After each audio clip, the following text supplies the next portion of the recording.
So magandang araw mga master. So may nakita akong video rito na sagot ni Tito Mars dun sa mainit na issue sa kay Jude na transgender na nagpatayo nung isang waiter nung kamakailan lang. So ito yung nakita kong video na sinagot ni Tito Mars. Medyo mainit to mga master, kaya panoorin natin to mga master.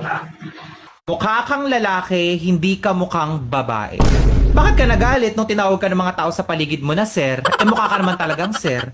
Sa itsura na yan, mapagkakamalan bang ma'am yan, ha? Doon lang ho tayo sa katotohanan. Pasensya na pero hindi ho talaga siya mukhang babae. Mukha siyang lalaking nag-makeup, nagkulay ng buhok, nagsuot ng damit pang babae, para kunyari, babae siya. Humingi na ng pasensya sa iyo yung waiter na na-misgender ka at natawag kang sir, pero anong eksena mo?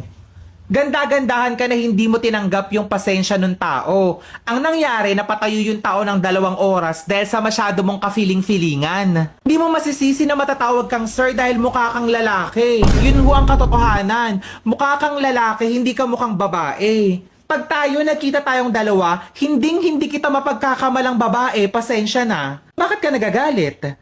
Bakit parang galit na galit ka sa waiter na natawag kang sir? Mukha ka naman talagang sir. Ito yung mahirap sa ibang parte ng LGBTQIA+ community, mga kabaklaan, lalong-lalo na sa mga transgender. Na alam nyo yun, akala nyo ba masyado silang privileged na porket nagsuot na sila ng mga damit pambabae, nagpahaba ng buhok, nag-makeup, babae na sila. Feeling nila, babae na sila, pero ang katotohanan, hindi ho kayo babae. Lalaki ho kayo na nagko-costume ng damit pambabae. Yun ho yung katotohanan. Yun naman talaga, di ba? Alam naman sabihin kong babae kayo. Hindi po kayo babae dahil hindi nyo po kayang magluwal ng sanggol. Period. Masyado kayong ambisyosa. Masyado kayong mga feelingerang babae kayo, di ba? Hindi ho kayo babae, tanggapin nyo na po. Kaya kung may mga taong ganyan na nagmi-misgender ho sa inyo, tanggapin ninyo. Dahil hindi ho lahat ng tao alam yung mga ganyang klaseng eksena ng mga pinagagagawa ninyo. Transgender ka, sabihin natin, kung totoong transgender ka at sa puso mo, babae ka, bakit hindi ka mukhang babae? Bakit hindi ka nagbibigay ng effort para magmukha kang babae?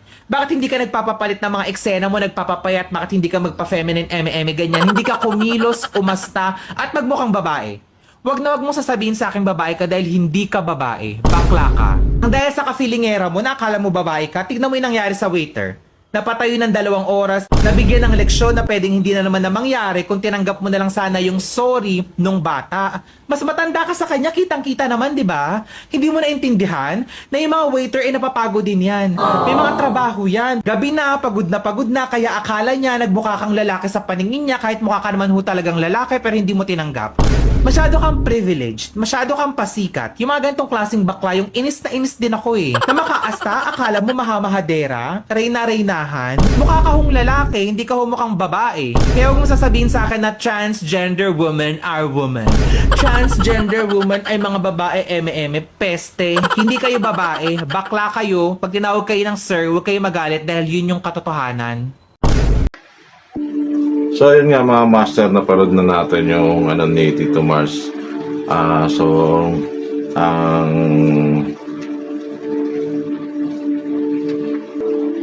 ang comment ko naman dito is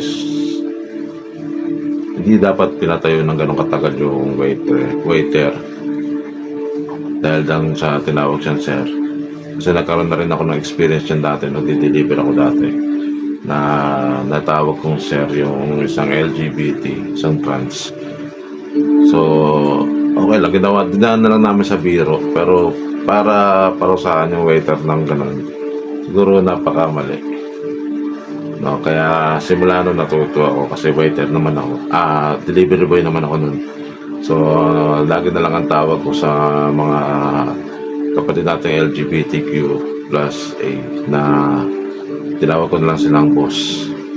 Actually, naging nakasanayan ko na lang na tawagin lahat ng boss ang customer para magkaroon man ako ng another na trans na customer.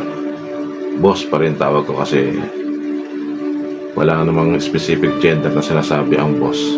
Ang salitang boss, kaya yun simula nun, yun ang ginamit ko. So, thank you very much for watching. Hopefully na nag-enjoy kayo sa video na to. This is the mouth. Peace.